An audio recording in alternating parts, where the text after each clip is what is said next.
Hello guys, welcome to my channel law is law. तो आज की वीडियो में हम डिस्कस करेंगे सेक्रेटेरियल स्टैंडर्ड्स का पार्ट वन डील करता है कन्वीनिंग अ मीटिंग से रिलेटेड। तो कन्वीनिंग अ मीटिंग से रिलेटेड जो भी सारी बातें होंगी, मीटिंग कैसे होगी, कौन कराएगा, किस तरीके से होगी, वो सब हम डिस्कस करेंगे। आप एक एक चीज़ बहुत ध्यान से सुनना, आपको सारी चीज़ें आज ही समझ में आ जाएंगी कि मीटिंग कन्वीन कैसे करनी है। ठीक है, तो पहले है पॉइंट 1.1 अथॉरिटी। सबसे पहली चीज आती है अथॉरिटी। मीटिंग करवानी है, सुन लिया मैम, मैम मीटिंग करवाएगा कौन? Ma'am who has the power to convene a meeting, who has the power to call the meeting. तो बात को सुनना, आपके दिमाग के क्वेश्चंस मेरे आंसर दूंगी। ओके, आंसर मेरे क्वेश्चंस आपके, सुनते जाओ। देखो, any director of the company may call board meeting any time. यानी कि कोई भी डायरेक्टर, कंपनी में 10 डायरेक्टर है, 15 डायरेक्टर है, 20 डायरेक्टर है, any director of a company may call board meeting any time, कभी भी बुला सकते हैं। ठीक है, प्लस में करेंगे क्या? अब बुलाने की पावर तो दे दी डायरेक्टर को, अब मीटिंग को कन्वीन कौन कराएगा? तो बोला कि जो सीएस होगा, कंपनी सेक्रेटरी, कंपनी में वो करा ले। अगर किसी कंपनी में सीएस नहीं है तो जो पर्सन ऑथोराइज किया है ना बोर्ड ने, वो करवा ले। कब करवाएगा? On the request of director क्या करेगा? मीटिंग को कन्वीन कराएगा। तो सबसे पहला क्वेश्चन जो आपका था कि मीटिंग को कौन करवाएगा, किसके पास पावर है मीटिंग को बुलाने की, तो वो क्लियर हुआ। ठीक है, बोला कि वो जो है मीटिंग को करवाएगा इन कंसल्टेशन विद चेयरमैन।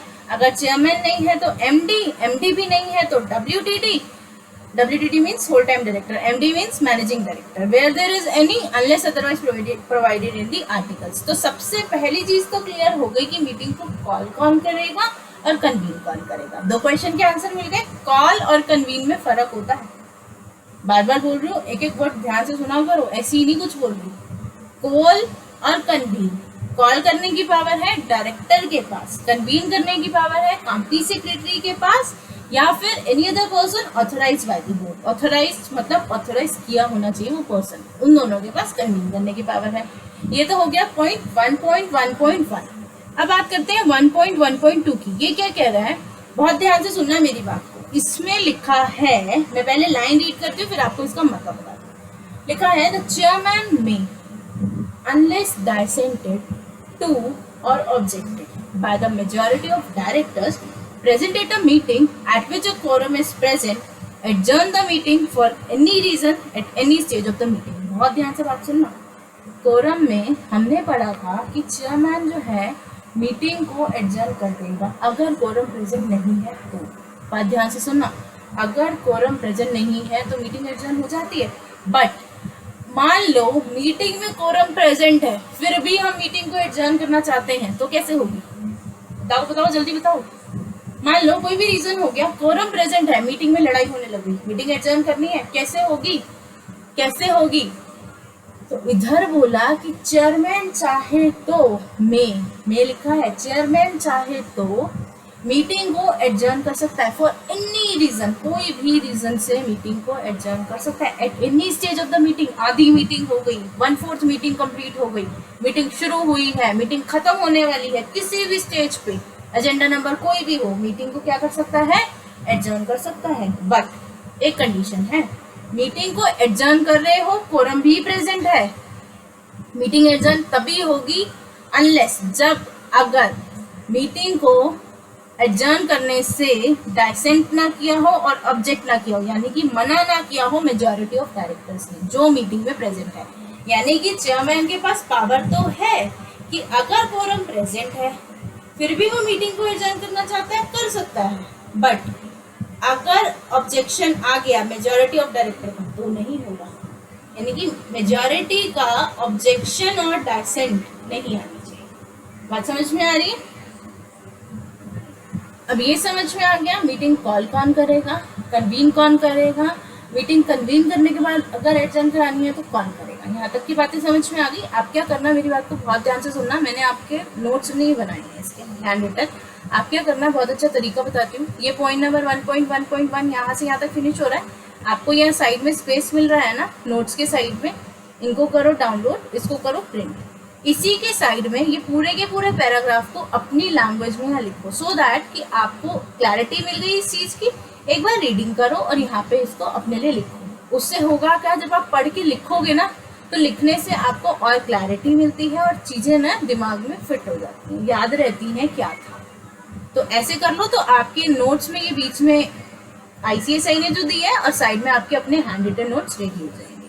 ठीक है, चलो अब आगे देखते हैं 1.2।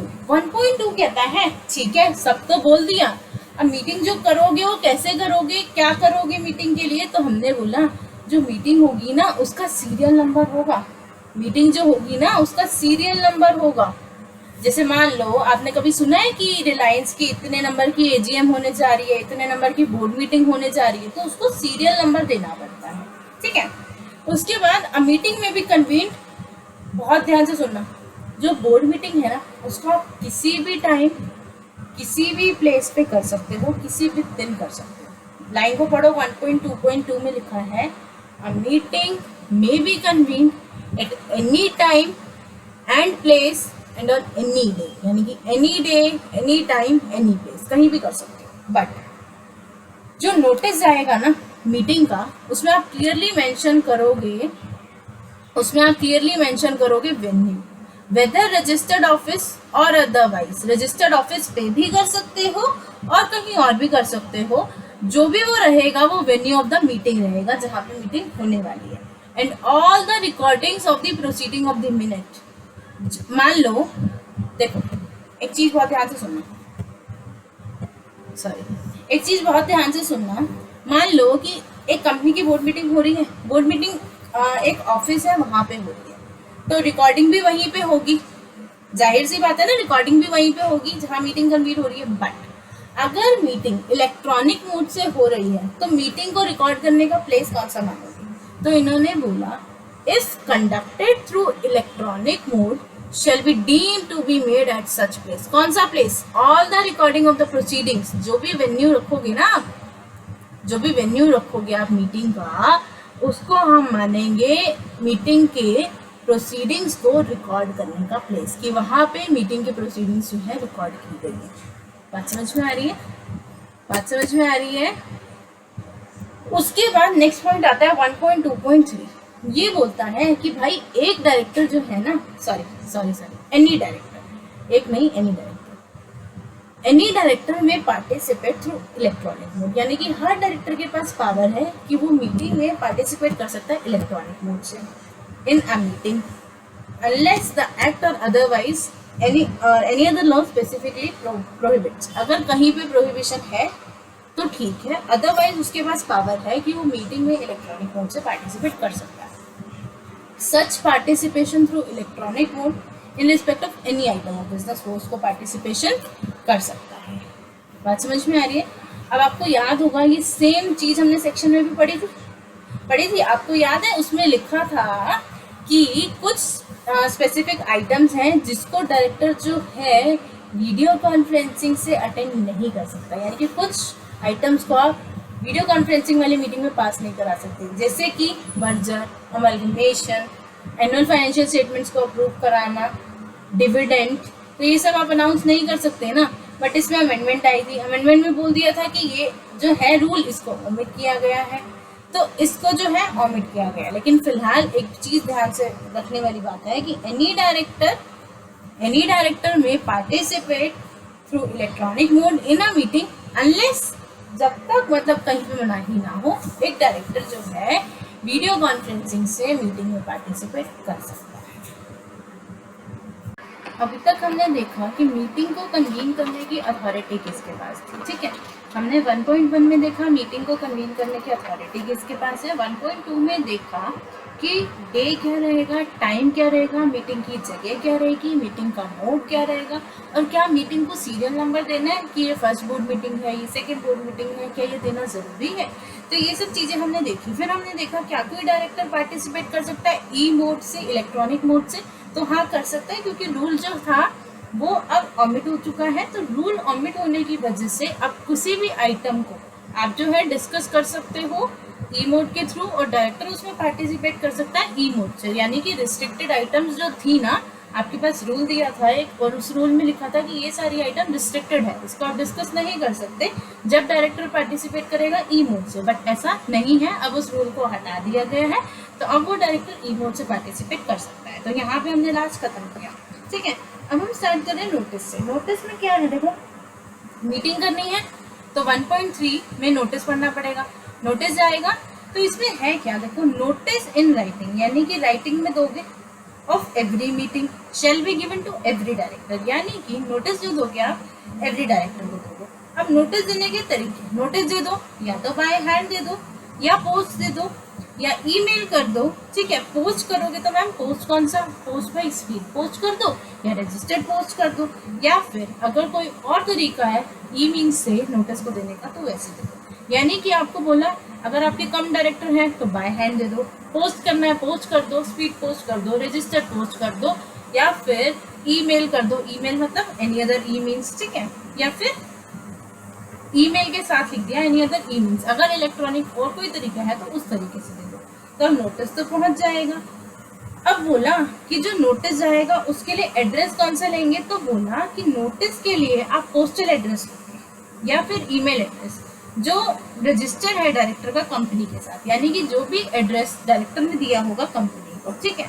अब हो सकता है कि आपके पास उसकी डिटेल्स ना हो, तो अगर एब्सेंस ऑफ सच डिटेल्स और एनी चेंज देयर, अगर डिटेल्स हो ना या फिर चेंज हुआ है तो उस केस में आप कौन सा एड्रेस यूज करोगे, तो बोला any of such addresses appearing इन डिन रजिस्ट्रेशन ऑफ अ डायरेक्टर, यानी कि जो डिन रजिस्ट्रेशन है, बोला कि अगर आपके पास कोई भी एड्रेस नहीं है तो आप क्या करोगे, तो जो भी डायरेक्टर का आपने डिन जब रजिस्ट्रेशन कराया होगा, डिन दिलवाया होगा ना, डायरेक्टर आइडेंटिफिकेशन नंबर दिलवाया होगा, तो जब आपने डिन दिलवाया होगा तो उसके लिए एड्रेस दिया होगा तो उस पर कर दो। यानी कि बोला अगर कोई एड्रेस डायरेक्टर ने कंपनी को दिया हुआ है, वैसे तो दिया ही होता है, तो उस एड्रेस पे कर दो। अगर आपके पास वो एड्रेस अवेलेबल नहीं है या फिर चेंज हो गया है तो जो डिन में गया था ना उस पर कर दो।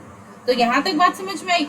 अब एक चीज बहुत ध्यान से सुना, देखो यहाँ पे लिखा हुआ है कि where a director specifies a particular means of delivery of notice, यानी कि देखो मैंने आपको बोला पोस्ट से कर दो, ईमेल से कर दो, बाय हैंड कर दो, ठीक है, एनी अदर इलेक्ट्रॉनिक मीन से कर दो, मैंने आपको बताया तरीके। बट मान लो कि मेरी कंपनी है, मेरी कंपनी में एक डायरेक्टर आके मुझे स्पेसिफिकली बोल के जाता है कि नहीं भाई मुझे तो हर बार ईमेल से करना, मेरे घर कोई पोस्ट से डालने आए मुझे पसंद नहीं, या कोई भी उसकी चॉइस हो सकती है, ठीक है। तो उसने कहा मुझे मेरा नोटिस जो है ना वो ईमेल पे चाहिए, तो ठीक है ईमेल पे देंगे। तो बोला कि अगर कोई डायरेक्टर स्पेसिफिक डिमांड करता है पर्टिकुलर मीन्स ऑफ डिलीवरी के लिए कि मुझे इसी मीन्स ऑफ डिलीवरी से नोटिस चाहिए, तो आप कंपनी जो है ना उसको उसी मीन्स से सेंड करेगी। बट एक बात बहुत ध्यान से सुनना, in case of a meeting at a shorter notice, अगर कोई मीटिंग मान लो शॉर्टर नोटिस पे हो रही है, आपको पता है ना कि बोर्ड मीटिंग भी हम शॉर्टर नोटिस पे कर सकते हैं, पता है। अगर हम मीटिंग को शॉर्टर नोटिस पे कर रहे हैं तो कंपनी चूज कर सकती है कोई भी मीन्स, यानी कि अगर डायरेक्टर ने बोला ईमेल से करना है, ठीक है, या मान लो चलो ईमेल नहीं चूज करते वरना ऑप्शन नहीं बैठेगा, एग्जाम्पल नहीं बैठेगा, मान लो कि डायरेक्टर ने बोला था मुझे पोस्ट से चाहिए, ठीक है। अब कंपनी जो है ना मीटिंग कर रही है शॉर्टर नोटिस पे, 2 दिन पहले नोटिस देगी। अब कंपनी को लग रहा है कि भाई पोस्ट से ना पहुंच नहीं पाएगा, तो कंपनी को लग रहा है कि इस बार ना पोस्ट से देना सही नहीं होगा, जबकि डायरेक्टर ने पोस्ट से बोला हुआ है, बट आप पोस्ट से नहीं दे सकते क्योंकि 2 दिन बाद मीटिंग है और आपको लग रहा है नोटिस नहीं पहुंच पाएगा, तो आप क्या चूज कर रहे हो, ईमेल। तो उस केस में बोला चाहे डायरेक्टर ने कोई particular means of delivery choose किया हो, अगर मीटिंग शॉर्ट नोटिस पे हो रही है तो फिर कंपनी के पास ऑप्शन होता है, कंपनी में choose an expedient model expedient mode and means और मोड जो है किस तरीके से अब नोटिस जाएगा वो कंपनी चूज कर सकती है। बात समझ में आई। फिर बोला कि अगर आप जो नोटिस भेजोगे ना उस नोटिस को आपने मेंटेन करके रखना है, रिकॉर्ड करके रखना है, कितने ईयर्स तक, 3 ईयर्स तक आपने उसको रखना है, ठीक है। प्रूफ ऑफ सेंडिंग की आपने नोटिस भेजा था। अब आते हैं 1.3.2 पे, ये कहता है नोटिस शेल बी इशूड। अब नोटिस इशू कौन करेगा, बोला notice shall be issued by CS company secretary, और where there is no company secretary any other director or any other person authorised by the board, यानी कि notice issue करने की power या तो सीएस के पास है अगर कंपनी में CS नहीं है तो कौन करेगा, कोई डायरेक्टर कर दे या फिर किसी पर्सन को ऑथराइज कर दो, वो नोटिस को सेंड करेगा। ठीक है, कौन सा नोटिस, बोर्ड मीटिंग का नोटिस। किसके पास अथॉरिटी है, या तो कंपनी सेक्रेटरी या डायरेक्टर या एनी अदर पर्सन ऑथराइज। अब बात आती है नोटिस। नोटिस जो जाएगा उसमें सीरियल नंबर होगा 1.3.3। नोटिस जो जाएगा उसमें सीरियल नंबर होगा, डे होगा, डेट होगा, टाइम होगा और पूरा का पूरा एड्रेस होगा जहाँ पे कंपनी की मीटिंग, जहाँ पे कंपनी की बोर्ड मीटिंग होने जा रही है। ठीक है, फिर बात करते हैं the notice shall inform the directors about the option available to them to participate through electronic mode and provide them all the necessary information. अब जो आपका नोटिस जाएगा ना, आप नोटिस में ही बता दोगे कि डायरेक्टर्स के पास ऑप्शन अवेलेबल है कि वो पार्टिसिपेट कर सकते हैं इलेक्ट्रॉनिक तरीके से, and provide them all the necessary information. जितनी भी इन्फॉर्मेशन उन्हें इलेक्ट्रॉनिक मोड की मीटिंग में इलेक्ट्रॉनिक मोड से पार्टिसिपेट करने के लिए चाहिए, वो सारी इन्फॉर्मेशन हम डायरेक्टर को प्रोवाइड करेंगे। ठीक है, बट एक चीज ध्यान से सुनना, अगर डायरेक्टर को पार्टिसिपेट करना है ई मोड से तो उसको प्रायरली इंटीमेट करना पड़ेगा या तो चेयरमैन ऑफ द कंपनी या फिर company secretary. Chairman of the company secretary को इन्फॉर्म करना पड़ेगा, उसे चेयरमैन और कंपनी सेक्रेटरी को इन्फॉर्म करना पड़ेगा। इन्फॉर्म क्यों करवा रहे हैं पहले, क्योंकि हम जो भी नेसेसरी अरेंजमेंट्स हैं वो कर सकें। ठीक है, उसके बाद अब एक चीज और हो सकती है, मान लो एक डायरेक्टर है कंपनी का, वो कहता है कि मैं तो ना पूरा साल ही ई मोड से अटेंड करूंगा, तो ऐसा कोई तरीका है कि हर बार मुझे प्रायर इंटीमेशन ना देना पड़े। तो यस, हमने कहा एक तरीका है, आप क्या करो, जब कैलेंडर ईयर शुरू हो ना, बिगिनिंग में calendar year, not financial year, ध्यान से सुनना, not financial year, here the word is calendar year. जब कैलेंडर ईयर शुरू हो तो स्टार्टिंग में ही बता देना कि मैं पूरे साल जो मीटिंग है ना वो ई मोड से अटेंड करूंगा। तो वो जो आपका इंटीमेशन होगा ना वो एक साल के लिए, एक कैलेंडर ईयर के लिए वैलिड रहेगा। बात समझ में आ रही है? उसके बाद बोला the notice shell also contain the contact number और ईमेल एड्रेस। जो आप नोटिस दोगे ना उसमें कॉन्टैक्ट नंबर जाएगा और ईमेल एड्रेस जाएगा, किसका, चेयरमैन का और कंपनी सेक्रेटरी का या एनी अदर पर्सन ऑथराइज का। क्यों जाएगा, to whom the director shall confirm in this regard, ताकि डायरेक्टर अपना कंफर्मेशन दे सके। In absence of an advance communication, अगर डायरेक्टर ने एडवांस में कम्युनिकेशन नहीं दिया या कंफर्मेशन नहीं दिया तो हम मान लेंगे कि वो जो डायरेक्टर्स हैं वो फिजिकली मीटिंग में प्रेजेंट करेंगे। यानी कि अगर आप ई मोड से अटेंड करना चाह रहे हैं तो आपको प्रायर इंटीमेशन देना ही देना है, अदरवाइज ये मान लेंगे कि आप मीटिंग फिजिकली अटेंड कर रहे हैं। अच्छा समझ में आई? अब बात आती है 1.3.5। ये कहता है the notice of the meeting shall be given even if meetings are held on predetermined dates और एट प्री डिटरमाइंड इंटरवल। मान लो कि आपने पहले से ही डिसाइड किया हुआ था कि इस डेट को पूरे साल में ये 4 दिन मीटिंग होगी, चाहे पहले से डिसाइड था और पहले से ही डिसाइड था आपका कि 3-3 महीने का गैप रखेंगे या 2 मंथ्स का गैप रखेंगे। ठीक है, कुछ भी हो, अगर चाहे सब कुछ प्री डिटरमाइंड था लेकिन आपको नोटिस तो देना ही देना पड़ेगा।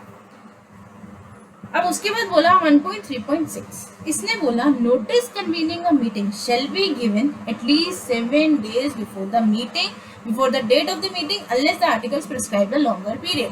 यानी कि 7 days का नोटिस तो आपको देना ही देना पड़ेगा unless AOA provides for a longer period. मान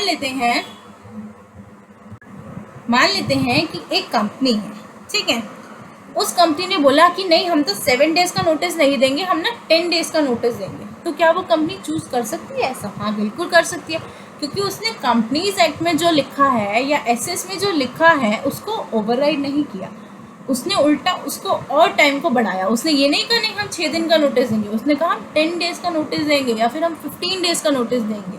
तो ऐसा कर सकते हैं। बात समझ में आई? उसके बाद बोला in case the company sends the notice, अगर कंपनी नोटिस को भेजती है स्पीड पोस्ट या रजिस्टर्ड पोस्ट, यानी कि पोस्ट, अगर कंपनी बोर्ड मीटिंग का नोटिस पोस्ट से भेजती है तो एडिशनल 2 days रखना, क्योंकि नोटिस को सर्व होने में टाइम लगता है अगर पोस्ट से जाता है। तो तब आप 7 days नहीं लोगे, तब आप 9 days लोगे, 7 + 2 9 days। बात समझ में आई है? नॉर्मल भेजोगे तो 7 days का रखना, पोस्ट से भेजोगे तो 9 days का रखना। यहाँ तक बात समझ में आई? सारी कहानी नोटिस की चल रही है। दोबारा एक बार रिपीट करते हैं थोड़ा थोड़ा सा। नोटिस भेजने के तरीके, बाय हैंड, पोस्ट, ईमेल, ठीक है। उसके बाद नोटिस भेजेंगे जो कंपनी के पास डायरेक्टर का एड्रेस होगा उस पर। डायरेक्टर पर्टिकुलर मीन्स चूज कर सकता है कि नहीं मुझे तो पोस्ट से ही चाहिए या फिर मुझे ईमेल से ही चाहिए, बिल्कुल कर सकता है। लेकिन शॉर्टर नोटिस पे मीटिंग में कंपनी के पास ऑप्शन होगा कि वो कैसे भेजना चाहेगी, ठीक है। नोटिस कौन देगा? सीएस देगा। सीएस नहीं है तो एनी डायरेक्टर या फिर पर्सन ऑथराइज्ड। उसके बाद बोला कि ई मोड की फैसिलिटी आप दे रहे हैं डायरेक्टर को, ये आप नोटिस में ही बताएंगे। डायरेक्टर को बताएंगे ई मोड का। डायरेक्टर आपको प्रायर इंटीमेशन देगा।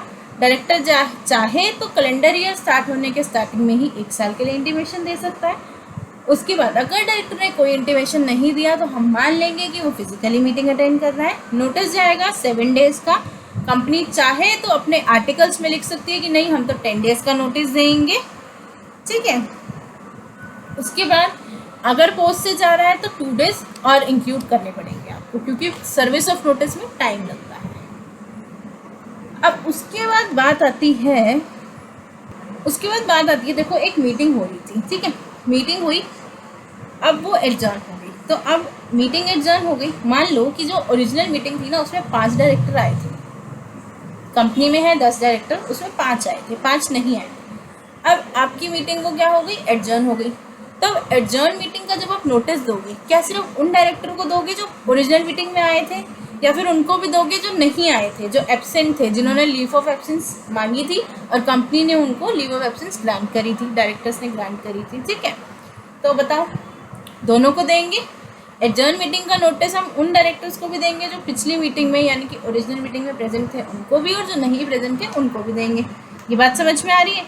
देखो, notice of an adjourned meeting shall be given to all the directors including those who didn't attend the meeting on the originally convened date। यहाँ तक बात समझ में आई?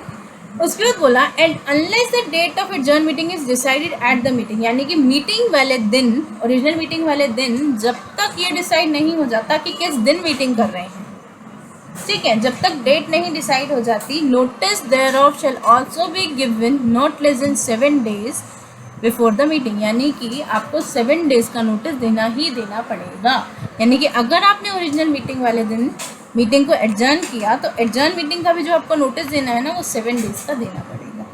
तो यानी कि ओरिजिनल मीटिंग और एडजर्न मीटिंग में 7 डेज का गैप होना चाहिए ताकि आप 7 डेज वाला भी कंप्लायंस कर सको, ठीक है। अभी तक हम कर रहे थे नोटिस नोटिस नोटिस। अब बात आती है नोटिस में आप क्या क्या डिस्कशंस करोगे।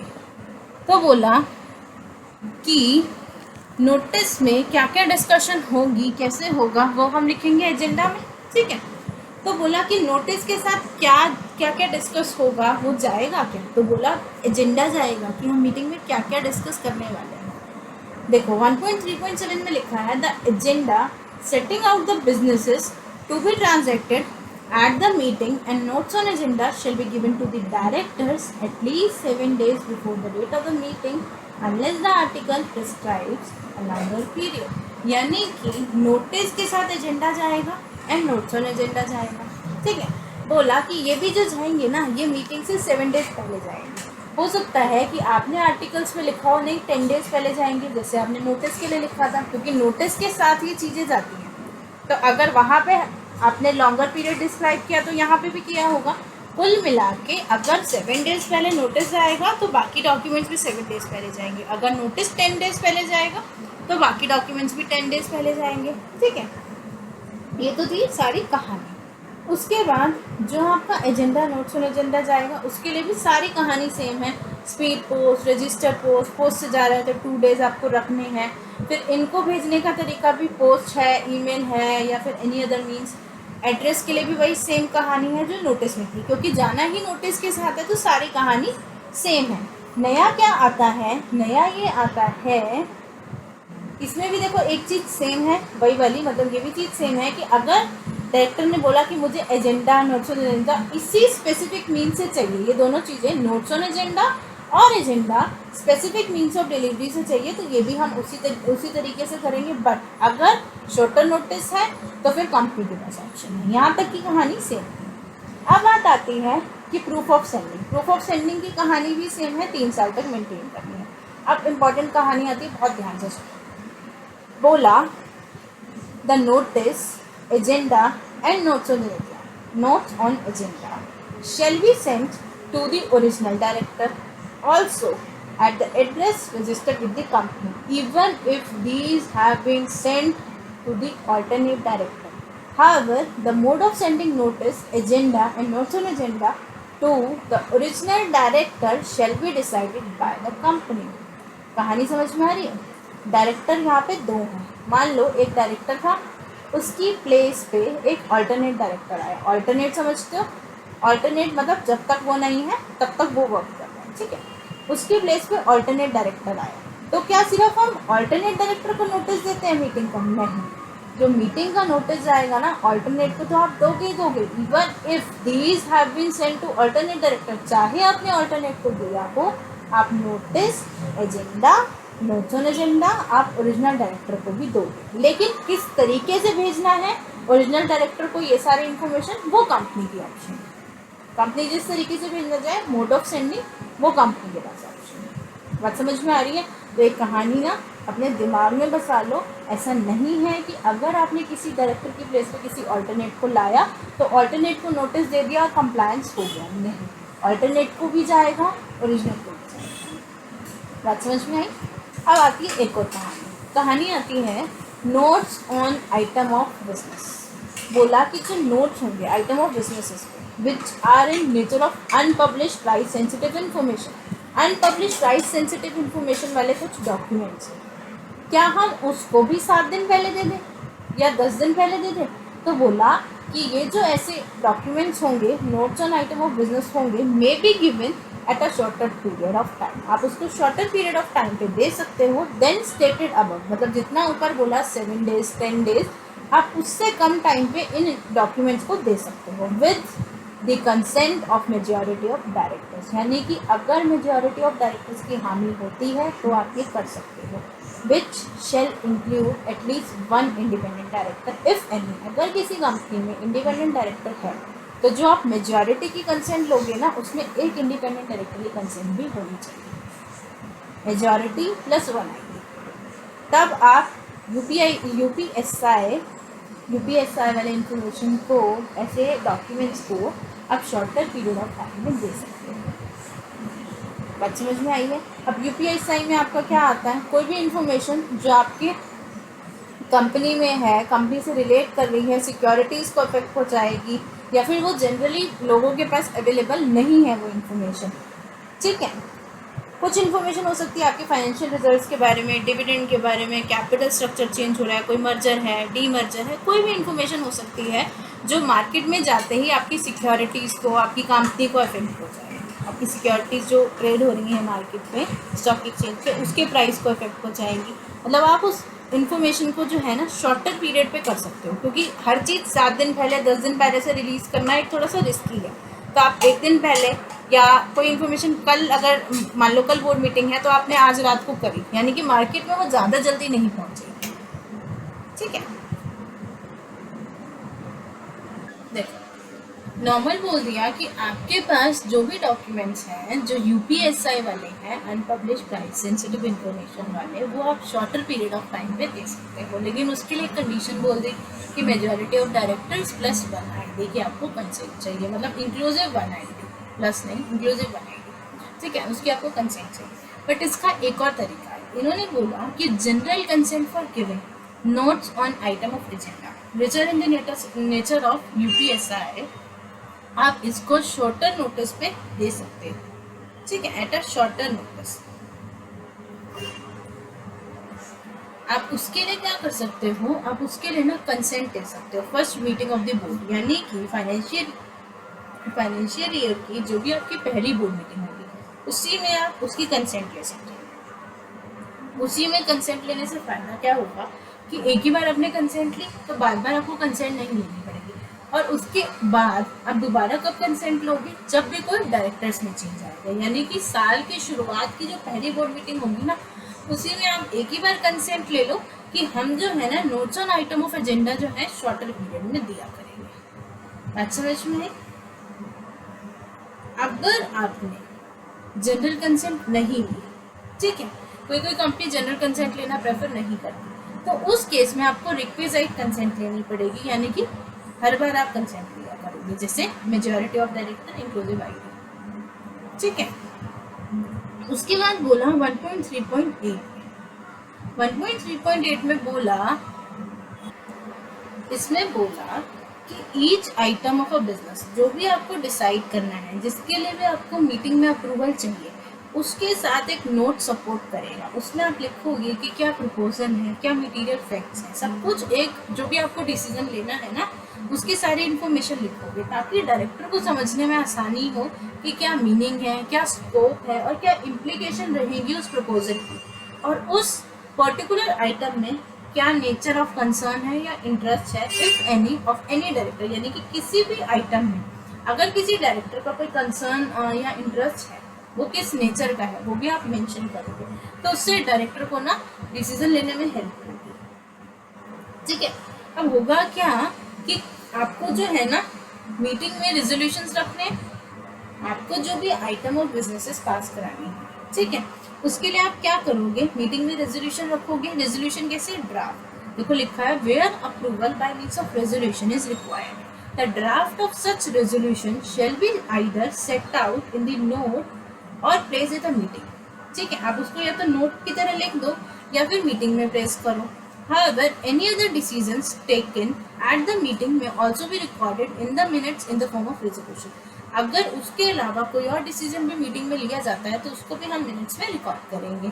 यहाँ तक की कहानी आती है सिंपल कि कोई भी आइटम ऑफ बिजनेस को आपको अप्रूव कराना है, वो अप्रूव होगी तो आप उसका रेजोल्यूशन जो है पहले ड्राफ्ट रखोगे मीटिंग में, वो अप्रूव होगी तो आप उसका रेजोल्यूशन जो है अपने मिनट्स में रिकॉर्ड करोगे। फिर बोला कि एनेक्जर ए में ना, जो आपके ये सेक्रेटेरियल स्टैंडर्ड्स है, इसमें एनेक्जर ए दिया हुआ है। एनेक्जर ए में दिया हुआ है कि आप किन किन आइटम्स को आपको मीटिंग में ही करना पड़ेगा, यानी कि आप उनको रेजोल्यूशन बाय सर्कुलेशन से डिस्कस नहीं कर सकते। आपको कुछ एग्जांपल्स देती हूँ, पूरी लिस्ट आप खुद से रीड करना। एग्जाम्पल है, देखो मैं आपको दिखाऊं कि कहाँ दे रखा है, बिल्कुल लास्ट में दे रखा है आपको, बिल्कुल लास्ट में, सबसे लास्ट में है एनेक्जर बी, उससे ऊपर है annexure E.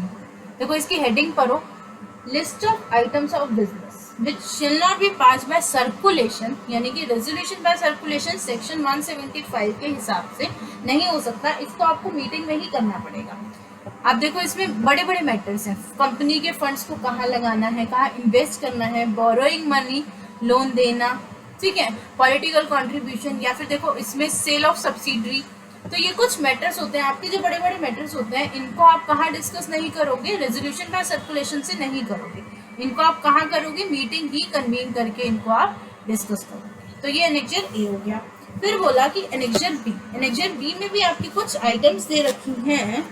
There are certain items which shall be placed before the board at its first meeting, यानी कि वैसे ही बोला हुआ है कि कौन कौन सी चीज़ें हैं, कौन कौन से मैटर हैं जो बोर्ड मीटिंग में, पहली बोर्ड मीटिंग जब कंपनी की होती है तब डिसाइड किए जाते हैं। तो इसको आप एक बार सेल्फ रीड करके देखना, एनेक्जर ए को भी पूरा और बी को भी। आपको एक एक टॉपिक को पढ़ के समझ में आएगा कि ऐसा यहाँ पे क्यों लिखा है, क्योंकि कुछ चीज़ें हैं जो आप रेजोल्यूशन बाय सर्कुलेशन से नहीं होनी चाहिए, क्योंकि वो कुछ सीक्रेसी होती है, उसकी मर्जर होना है, अमलगमेशन होना है, डायरेक्टर अपॉइंट होना है, या डायरेक्टर भी एमडी होना है, मैनेजिंग डायरेक्टर, तो आप नहीं कर सकते रेजोल्यूशन बाय सर्कुलेशन से। ठीक है, उसके बाद आता है नेक्स्ट पॉइंट। नेक्स्ट पॉइंट कहता है 1.3.9 कहता है each item of business to be taken up at the meeting shall be serially number, यानी कि आप मीटिंग में ना जितने भी आइटम्स डिस्कस करोगे उसको आप नंबर दोगे, number 1, number 2, agenda number 1, agenda number 2, इस तरीके से। ठीक है, उसके बाद बात आती है 1.3.10 की।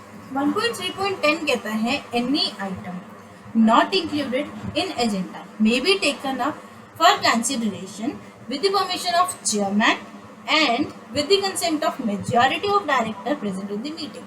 बोला कि मैंने ना नोटिस दिया था, नोटिस के साथ एजेंडा भी दिया था, एजेंडा में ना 10 आइटम लिखे थे, बट इमीडिएट ना मेरे को बोल रहे हैं, यानी कि अब कंपनी में ना एक और चीज़ हमें डिस्कस करनी है, वो हमें बोर्ड मीटिंग में करनी है, एजेंडा जा चुका है, तो अब क्या करें। हमने बोला कि देखो अगर आप एजेंडा में कोई आइटम देना रह गया है तो आप उसको भी मीटिंग में डिस्कस कर सकते हो, उसके लिए चेयरमैन की परमिशन चाहिए और कंसेंट चाहिए मेजॉरिटी ऑफ। ऐसा नहीं है कि आप वो कर ही नहीं सकते, ऐसा नहीं है।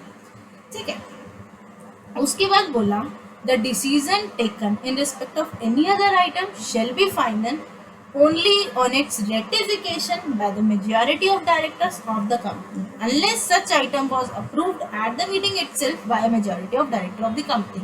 यानी कि देखो, अगर कंपनी की मीटिंग हो रही है उसमें आपको एनी अदर आइटम डिस्कस करना है जो एजेंडा में नहीं दिया था, सबसे पहले डिस्कस करने के लिए चेयरमैन की परमिशन चाहिए और मेजॉरिटी ऑफ डायरेक्टर की परमिशन चाहिए। सेकेंड थिंग आती है, अगर वो आइटम मीटिंग में ही अप्रूव हो जाती है तो ओके गुड है, ये बहुत ही बेस्ट चीज़ है कि मीटिंग में अप्रूव हो गई। बट अगर वो मीटिंग में अप्रूव नहीं होती तो क्या करोगे? तो बोला जो भी decision taken in respect of any other item, उस जो भी आपने उसके लिए डिसीजन लेना है वो तभी फाइनल होगा जब मेजॉरिटी ऑफ डायरेक्टर उसको रेटिफाई कर देगी, यानी कि कंफर्म कर देगी, तभी उसको हम फाइनल मानेंगे। ये मानेंगे कि वो डिसीजन लिया गया है और वो पास हो गया है। ठीक है, उसके बाद नेक्स्ट आता है 1.3.11। ये कहता है कि to transact business urgent business, the notice, agenda, notes on agenda may be given at a shorter period of time than stated above it if at least one ID independent director if any shall be present at such meeting। यानी कि अगर आपको urgent business ट्रांजेक्ट करना है, ठीक है, तो notice, agenda, notes on agenda आप शॉर्टर पीरियड ऑफ टाइम में दे सकते हो than stated above. Than stated above का मतलब है 7 दिन से कम, 10 दिन से कम आप दे सकते हो, लेकिन एटलीस्ट वन आईडी जो है ना वो प्रेजेंट होना चाहिए मीटिंग में। देखो, बोला अर्जेंट बिजनेस के लिए अगर आपको नोटिस वगैरह देना है आप शॉर्टर पीरियड ऑफ टाइम पे दे सकते हो, लेकिन शर्त रखी, बोला कि एक कंडीशन है कि एक आईडी इंडिपेंडेंट डायरेक्टर मीटिंग में प्रेजेंट होना चाहिए। बट बोला कि अगर इंडिपेंडेंट डायरेक्टर मीटिंग में प्रेजेंट नहीं है तो क्या होगा?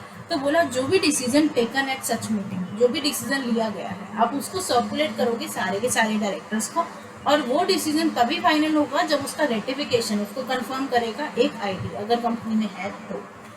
अगर आईडी है ही नहीं, if the company doesn't have an ID, अगर कंपनी में आईडी नहीं है तो decision shall be final only on ratification thereof by majority of directors. यानी कि अगर आईडी है तो आईडी रेटिफाई करेगा, आईडी नहीं है तो मेजॉरिटी ऑफ डायरेक्टर्स रेटिफाई करेगा। ठीक है, उसके बाद लास्ट चीज बहुत ध्यान से सुनना, अगर आप कोई मीटिंग शॉर्टर नोटिस पे करने जा रहे हो तो ये चीज आप मीटिंग में लिखोगे, यानी कि the fact that the meeting is being held at a shorter notice, कि ये मीटिंग शॉर्टर नोटिस पे हो रही है, shall be stated in the notice. आप ये नोटिस में लिखोगे, नोटिस में मेंशन होना चाहिए कि मीटिंग जो है शॉर्टर नोटिस पे हो रही है।